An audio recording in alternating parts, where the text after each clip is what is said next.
how to find your flow state and love your work again. Have you ever been so absorbed in what you were doing that time just disappeared? Maybe you were solving a complex problem, creating something new, or deep in conversation with the client, and suddenly hours had passed by without you even noticing.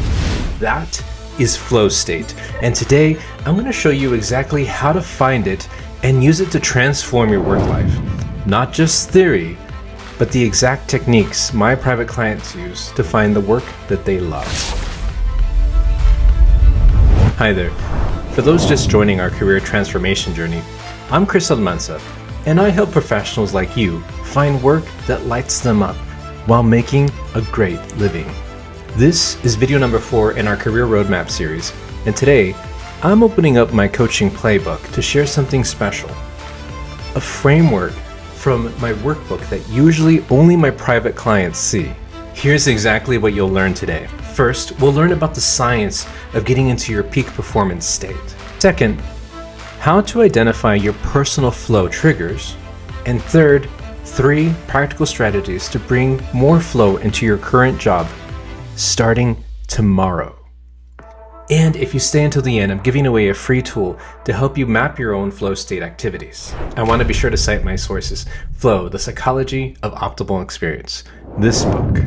This topic is one of the things that I find most fulfilling about the work I get to do with so many of my clients.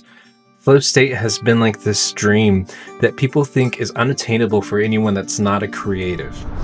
I have been a creative in my day job, but ironically, because of some of the roles I was in, flow was something that was elusive to me often too. I like to help people make a better living. Often that's with more money for their salary. But there are times where you can get a lateral move, but yet you'll increase your job satisfaction more, and that is even more of a raise. Because whenever you like the work that you do, and that doesn't mean that work is fun every day, or it's something that you're super excited to go to every morning, but whenever you find true satisfaction in what you do, you raise the quality of life you get to experience, and that is a gift in itself. On the other side, I think whenever we're not entering flow state very regularly, it's a strong indicator that you're not doing the work you were created to do. We need to have a certain level of gratitude for the great work we get to do. Early in my life, when I did hourly jobs that were pretty menial, I would remember looking at my clock and watching every minute tick by because work seemed so slow. I didn't know really what I was doing and I was getting paid almost nothing. But it taught me so much about the value of hard work. If you've been blessed to have such good work, don't take it for granted. Let's make this an opportunity to align you in such a way that you find that gratitude and fulfillment. Let's start with something that might completely change how you think about work. Imagine a graph where your skills meet challenges. The x-axis we have here is to measure your skill level, and the y-axis here is to measure the challenge level. Where these two align perfectly, that's where flow happens. But here is what makes this powerful. Let me tell you about Jake, one of my clients. He was a marketing specialist who felt stuck in his role until he discovered something surprising. During our coaching sessions, Jake realized that he completely lost track of time when he was diving into marketing analytics, something that many of us would not expect to love. That was his flow state, hidden in plain sight. Today, he's transitioning into a data-driven marketing role where he gets to spend 70% of his time in activities that can lead to flow more easily. His satisfaction is skyrocketing, and so did his performance. The hope is to get him in a place with better pay to match that soon. Now let's map out exactly how flow works. There are 8 distinct states that we experience in any activity, and understanding them for work is getting a cheat code for job satisfaction.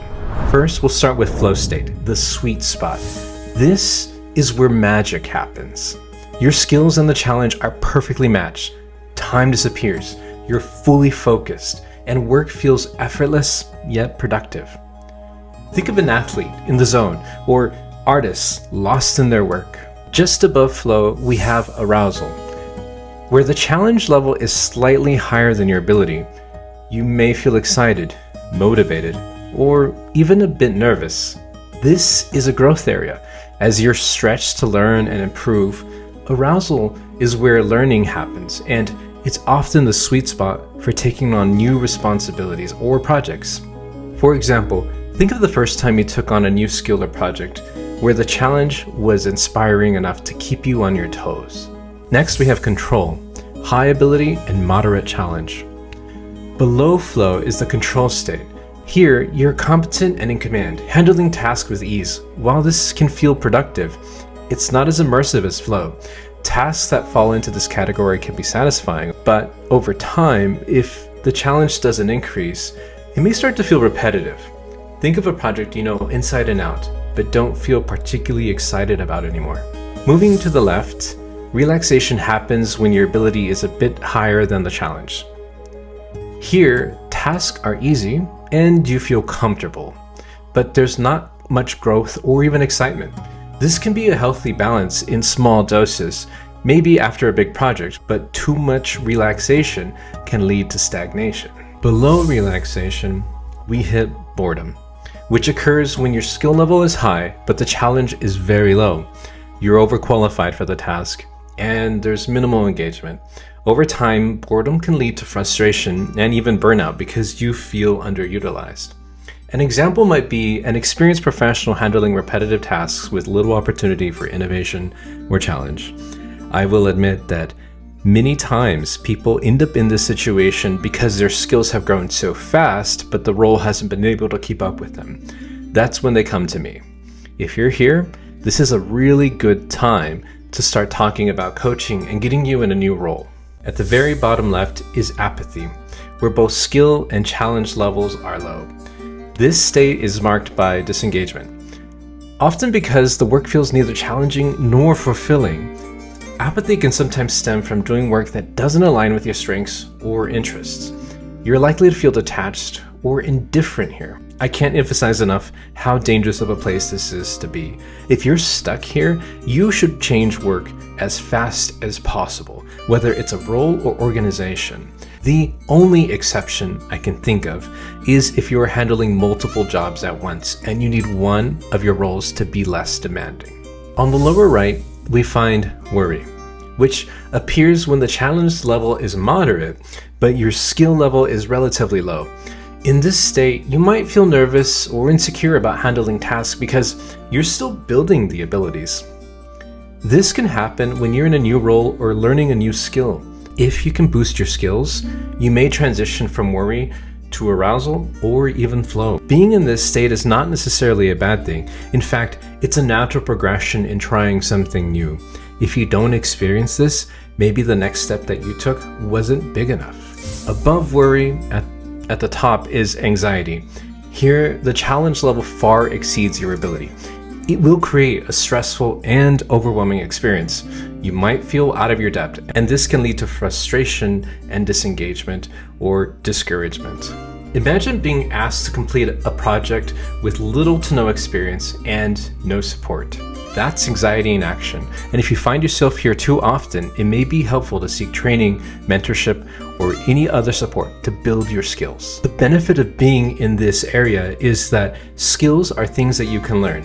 You just have to be sure that they're skills that you feel competent in and are able to learn quickly. Or you need to start looking for work before you get fired. Understanding these states can help you identify when your work environment is helping you thrive and when you might need to make some adjustments to feel more engaged. In order to move toward flow, try finding tasks that match your skills with just the right amount of challenge. If you're frequently in states like boredom, anxiety, see if there are ways to adjust your workload to reintroduce balance and growth. Remember, flow isn't just a one-time achievement. It's about continuously seeking work that stretches you just enough to feel motivated, energized, and fully engaged. Now for the exciting part. Let's find your flow triggers. Grab a pen and paper because this exercise could change the way you think about your career forever. First, I want you to think about 3 different moments when you experienced flow at work. We'll analyze them to find your personal pattern. Are you ready? Question 1. Think about the last time you were so engaged at work that you forgot to check your phone. What exactly were you doing? Write it down with as much detail as possible. Were you solving a complex problem, creating something new, teaching someone? Include both the task and how it made you feel. Question 2. When was the last time you looked at the clock and were shocked by how much time had passed? What project or task were you working on? Be specific about the aspects of the work that captured your attention. Was it the creative freedom, the intellectual challenge, the interactions with others? Question 3. Think of a work task that doesn't feel like work, something you'd do even if you weren't getting paid. What elements make it so engaging to you? This pattern could be anything from analyzing data to mentoring colleagues or designing presentations. Now let's analyze your answers to find your flow triggers. Look at these 3 experiences and circle any common elements. Are there patterns in the type of thinking required? Analytical, creative, strategic. The level of interaction with others. The pace of the work. The amount of structure or freedom. The types of problems you were solving. Here's an example. One of my clients noticed that his flow moments involved teaching or explaining complex ideas to others. This led him to the insight to transition from behind-the-scenes analyst role to a technical trainer position where he gets to do activities that more naturally lead to his flow state daily. Before we move on, take one final moment to write down your top 3 flow triggers. These are part of your career compass. They'll guide you toward work that naturally energizes you rather than depletes you. Before we wrap up, imagine this. It's Friday afternoon, and instead of feeling drained, you're energized. Because you've spent more time in flow, work feels fulfilling again. I believe this reveals more of the reasons you were created as a gift to the world. This isn't just a dream. I've seen many professionals transform their work experiences using these exact strategies. Now it's your turn. Download my free Flow State Finder worksheet in the description below. It includes everything we covered today, plus 3 bonus exercises I normally reserve for my private clients. Also, if this resonated with you, I invite you to check out my Career Compass workbook. It's linked below. It includes this activity and 25 others that will transform your career and help you transition to work that better aligns for you. Drop a comment sharing one activity that gets you into flow state. I'll personally respond to every comment in the first 24 hours. And your insight might help someone else in the community to find their flow too. The next video is crucial. We'll dive deep into how to create a vision for your career. Hit subscribe and the notification bell so you don't miss it. And remember, flow isn't just for athletes or for artists. It's your natural state of peak performance. And I think you were made to be there often.